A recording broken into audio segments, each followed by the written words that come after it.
Hello! Today's book a day is A Lady Has the Floor by Kate Hannigan. Remember to be thinking about our question, what can we learn from this book? In other words, what's the message that the author is trying to send? What's the theme of this book, and what can we take away from it? I hope you enjoy. A Lady Has the Floor. Belva Bennett liked to race through fields, chase stray cows, and tend to chores from sun-up to sundown with her brothers and sisters. Bright-eyed and dirty-faced, Belva was not afraid of snakes or rats or nothing. She could hold her own with any of the boys in Niagara County, New York. Belva chased her dreams the same way she rode her horse, bold, determined, strong.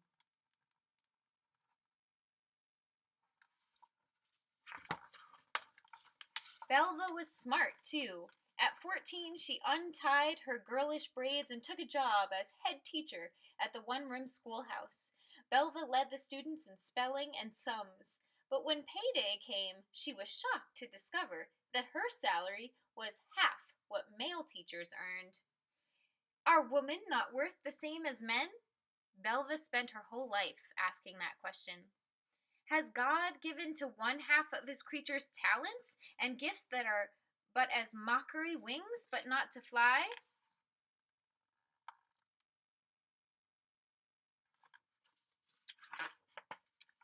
Belva set her sights on a teaching degree, but her father disapproved.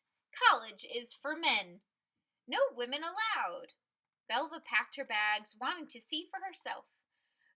Though the school discouraged it, Belva enrolled in math, science, and politics, classes typically limited to men. When she completed college in 1857, Belva graduated with honors. Striking out on her own, Belva taught at schools around New York, but she didn't like how girls were treated. Teachers wouldn't let girls speak in front of the school or participate in physical activity. Unfair, unequal, unacceptable.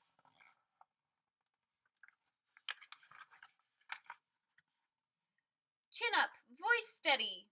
Belva remembered the reformers she'd heard speak during college. Susan B. Anthony and Elizabeth Cady Stanton demanded equal rights for women. Maybe, Belva thought, those rights should begin with girls. She tried an experiment. Belva invited her female students on stage beside the boys to deliver speeches while the whole school listened. It proved a success, so Belva brainstormed with Susan B. Anthony to hammer out a bigger plan. Together, they pushed for every school in New York to teach public speaking to boys and girls.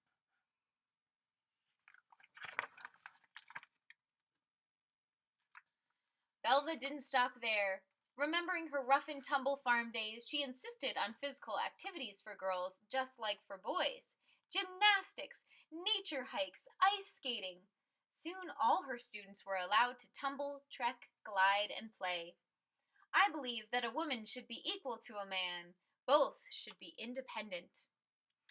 Belva hungered for an even bigger stage. After the Civil War, she believed a new day was dawning in the nation's capital. America was rebuilding, and fresh ideas were pushing stale ones aside.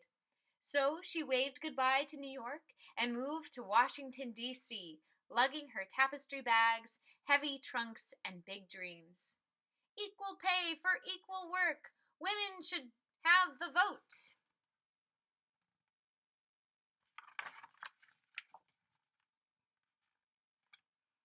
Eager to fight for justice and fairness, Belva applied to law school, but she quickly learned those doors were closed to women.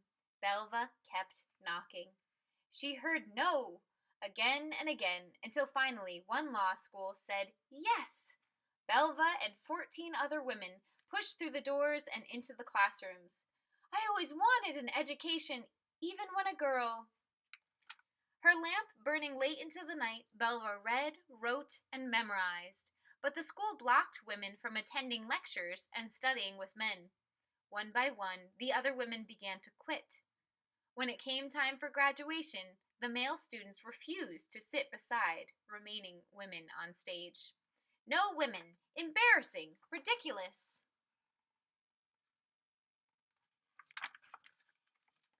Belva hung on, even when the school refused to present her with a diploma.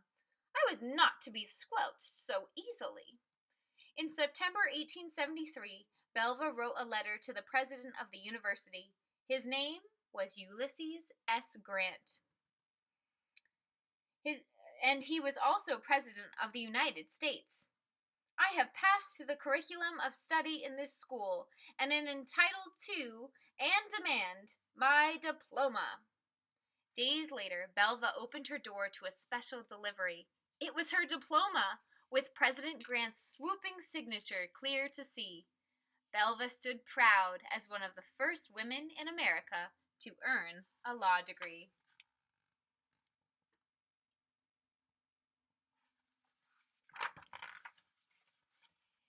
An attorney now, Belva helped poor widows, Civil War veterans, and freed slaves fight for what they deserved, but certain high courts refused to let women lawyers argue. Bang, bang, sounded the gavel. Sit down, shouted the judge.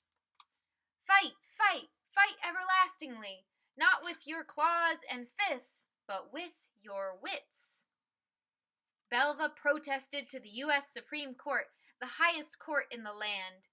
The justices there told her what she'd already heard before. No women allowed. Belva refused to be silenced. Belva battled for a woman's right to practice law in any court. Nothing was too daring for me to attempt. Over 5 years, she drafted new rules, lobbied congressmen to her side, and argued for equality. In 1879, Belva won. Standing tall before the marble columns and the 9 black-robed justices, Belva filled the chamber of the Supreme Court for the first time in America's history with a woman's voice. Bold, determined, strong, a lady has the floor.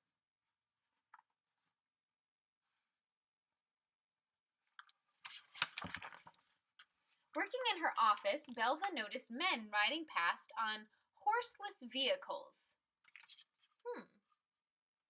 They were getting to courtrooms faster than Belva, who walked or rode in her carriage. Never wanting to be left behind, Belva bought one of these contraptions for herself and became the first woman to pedal around the nation's capital on a bicycle. Mayors, governors, senators. Belva spent every day fighting for equality, and she was determined to conquer another realm, the ballot box. She called for women's suffrage, the right to vote, and clamored for women's voices in laws and governing. Why not nominate women for important places? Is not Victoria Empress of India? Have we not among our country women persons of as much talent and ability? Is not history full of precedents of women rulers? There's the horseless vehicles over here. These are the horseless vehicles, the old-fashioned bicycles. And here's her fighting for women's suffrage, meaning the right to vote.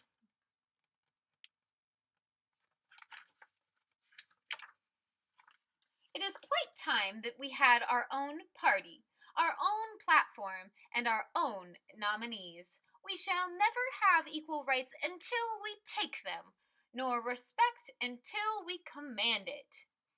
As the 1884 presidential election grew closer, Belva lost patience with her old friends Susan B. Anthony and Elizabeth Cady Stanton. If women wanted to vote, they should seize the moment. She mailed a letter to a women's newspaper, urging women to act.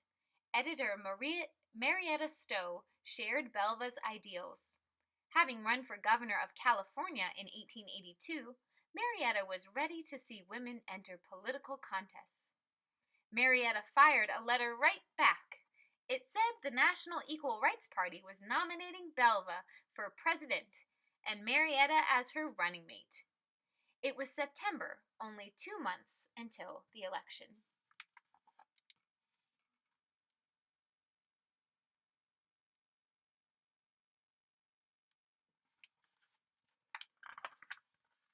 Belva got busy. She jumped onto trains and campaigned from town to town. I cannot vote, but I can be voted for. Her opponents got busy too. Men paraded through the streets in bonnets and gowns, making fun of Belva. Newspapers said she dyed her hair, wore scarlet underwear while riding her bicycle, anything to embarrass her. I never stopped fighting. My cause was the cause of thousands of women. Belva ignored them and kept right on campaigning. Bold, determined, strong.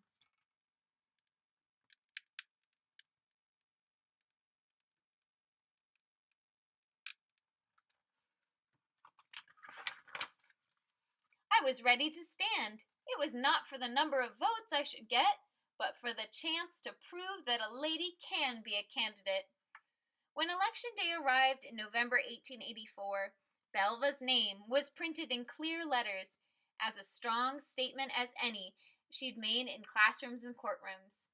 The first woman to appear on ballots for president, she received more than 4,000 votes.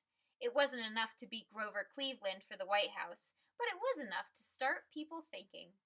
Bold, determined, and strong, Belva Bennett Lockwood was not afraid to raise her own voice so that everyone, girls and boys, women and men, African Americans and Native Americans, widows and veterans, could be heard. In the classroom, in the courtroom, in the White House. This is a picture of her between 1880 and 1890. There she is. And then the end of the book is a timeline of her life and her efforts. That was A Lady Has the Floor by Kate Hannigan. Thanks for tuning in.